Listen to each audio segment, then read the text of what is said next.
Hey everyone, welcome to another Brandable Minute. Um, I think you might have caught the video where me and Jesus Polar, who is a brand design manager, we're talking about all of the nuances, the responsibilities, the tensions, the ideas, everything that comes with the responsibility of being not just someone who brands, but someone who designs, and you mesh that together. So what we ended up doing was we went through the user experience process because that's part of what it is. And so in this brandable minute, we're going to talk about what it looks like to not just create a brand, but to iterate on it. I think that a lot of times what we end up doing is we spend a lot of money.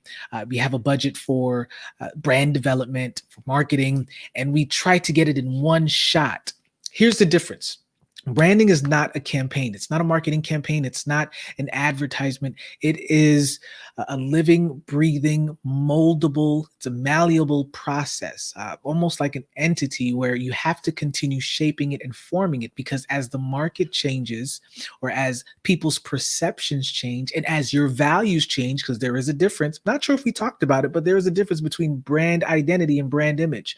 Brand identity being the internal values, the way that the company perceives themselves, the vision, the mission, all of that is a part of it. Not just the visual stuff, but all of the culture, all of that is a part of the internal. But then externally, what people see from the outside in, that's what the brand image is. And so usually there's a gap, right? There's a misalignment between what's on the inside versus what is perceived on the outside. And so you have to continue to work and try to massage the process of figuring out ways to make what is on the inside reflect not just what's on the outside, but that other people can see that they can perceive what you're truly about.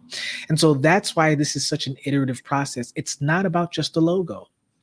It's hard to get people to look at one image and they already have formed a particular judgment in their minds, and then you have to do your best to try to make them think differently about the logo.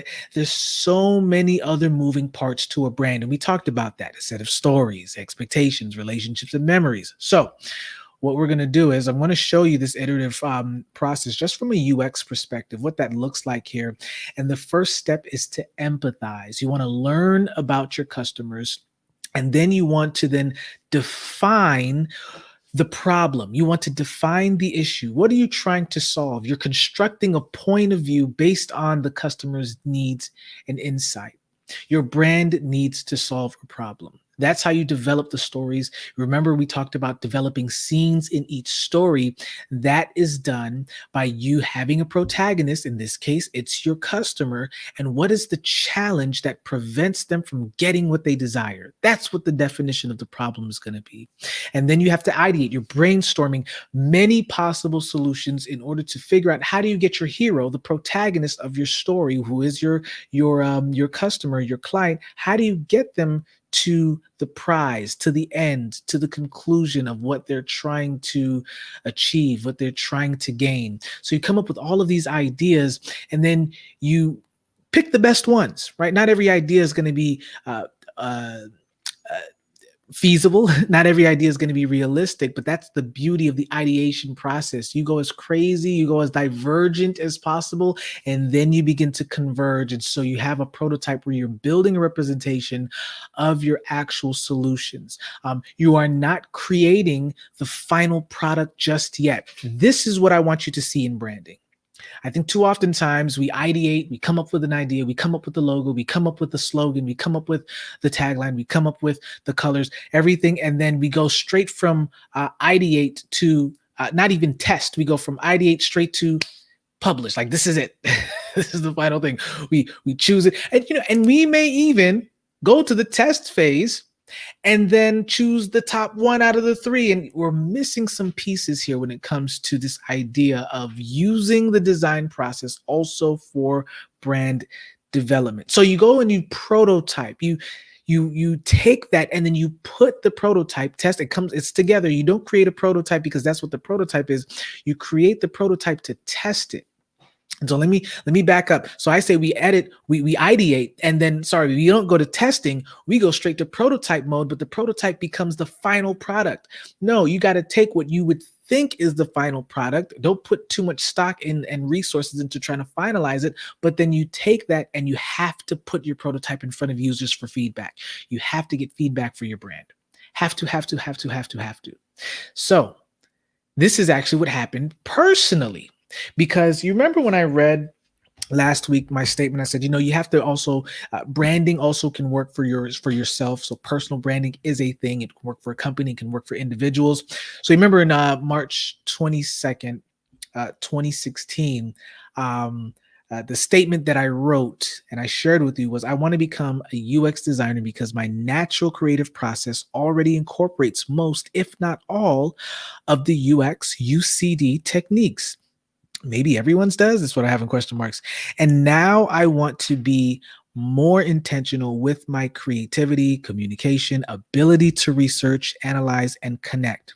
And then I put here as an asterisk, I also have this intuition of how things, which is software, hardware, etc., should be designed if it was poorly created.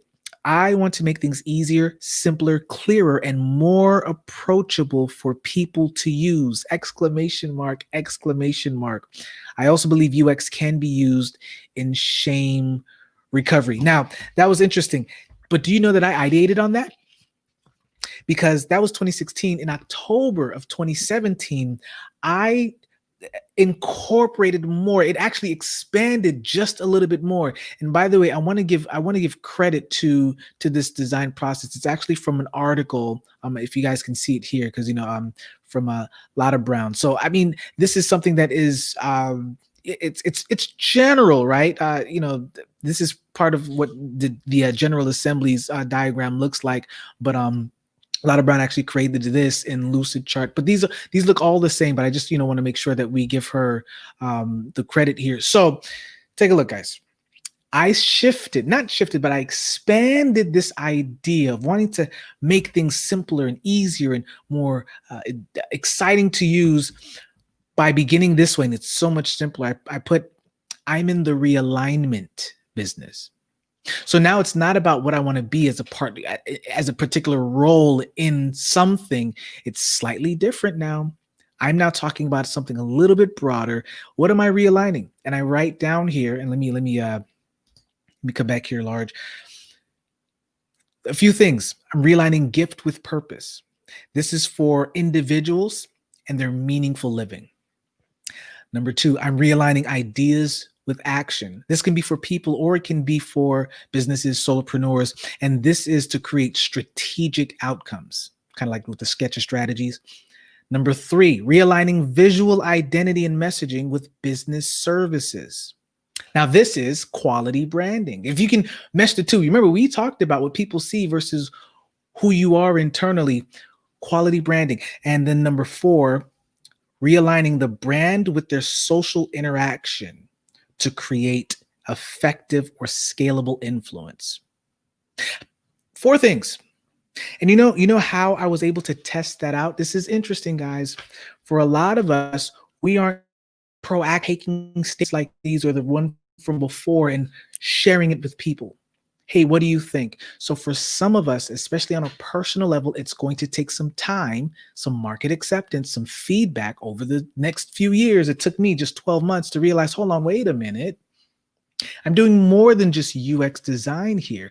That's just part of the process. So here's what I want to suggest to you. So the Bartley Group is great. That's for healthcare, but that's still a part of realigning, looking to help providers realign how they are providing care, especially online, maybe beginning with online appointment scheduling, right? Because that's a huge market that's still on the rise.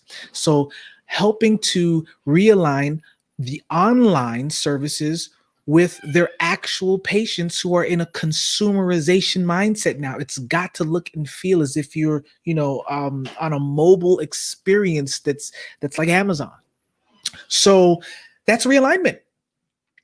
uh, the other day, helping an individual who's wanting to start a business, but they're looking for certain pieces to put in. It wasn't a business, it was a project, but they're looking to kind of figure out what to do. And we drill down to the reality that it's not the issue of their capability, it was their mindset. We talked about that this morning, right? The mindset of, well, I can do it, but there are some particular roadblocks that I'm still hung up over, especially from younger, that's preventing me from doing this thing. So we went ahead and we worked that out. What are they good at? What's their gift? What is their purpose? What did they perceive that to be? And we pushed that together. Okay. So I'm saying all of that to say that I didn't learn all of that in 12 months, but it took 12 months. It took a year to reflect back on the experiences within that year and also before to realize, hold on, I'm doing more than just UX design. My personal brand is larger than that. And so now that has to be reflected everywhere. It's got to be reflected on LinkedIn. It's got to be reflected on Facebook. It has to show, because once again, we're looking at the perception now of other people. When they see you, what do people think? Some of the people that I look up to, Seth Godin, Malcolm Gladwell, like particular words come to mind when you think about even the people that you want to mirror as your heroes. You think of Seth Godin, you more than likely think about marketing, but in a unique way, right? You think of, when I think of Sir Ken Robinson, the late Sir Ken Robinson, I think of creativity and education. Think of Malcolm Gladwell. I just don't think about writing. I think of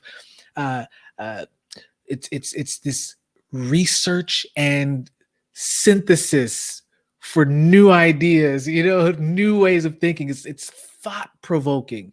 So think about, what are the few words that you want to be branded with? For me, I wrote it down 3 years ago. It's realignment. For people, for businesses, for brands. And I think that still stands today, because the things that I'm doing, and even with these videos, I'm talking about branding. I'm talking about motivating individuals to change the mindset. And, these things have not left. They're still there. So I'm going to encourage you to some of you, don't force the process. It may take some time. Look at your previous statement. I showed you one from 4 years ago and I was like, wow, this was it. No, it wasn't. I looked in the book and there was another one a year later.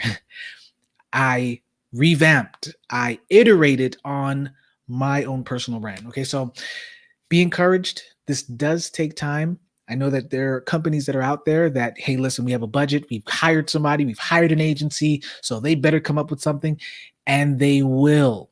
But you also must know that if they don't have the iterative process, if they aren't prototyping ideas with test markets, you better believe Apple's doing it. We may not see it, but you better believe Google is doing it. You better believe Amazon has done it. You better believe that the major companies right now that have to sit in an antitrust subcommittee, because they're too big, or whether you're on the side of that's what competition is, or whether you're on the side of no, they're manipulating the market.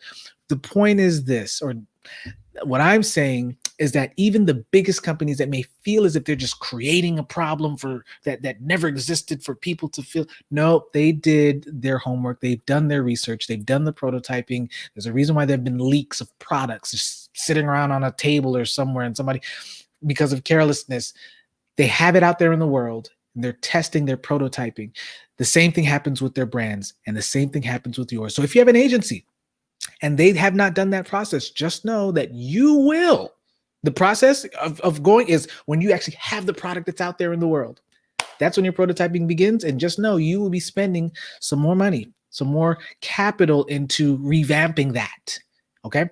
So be encouraged, guys, because this is not a one-stop shop. If it's not done in the process that for the person or people or agency or company that you've hired, be prepared for the iteration to happen outside of that particular contract. Okay, so be encouraged, and I'll see you in the next Brandable Minute.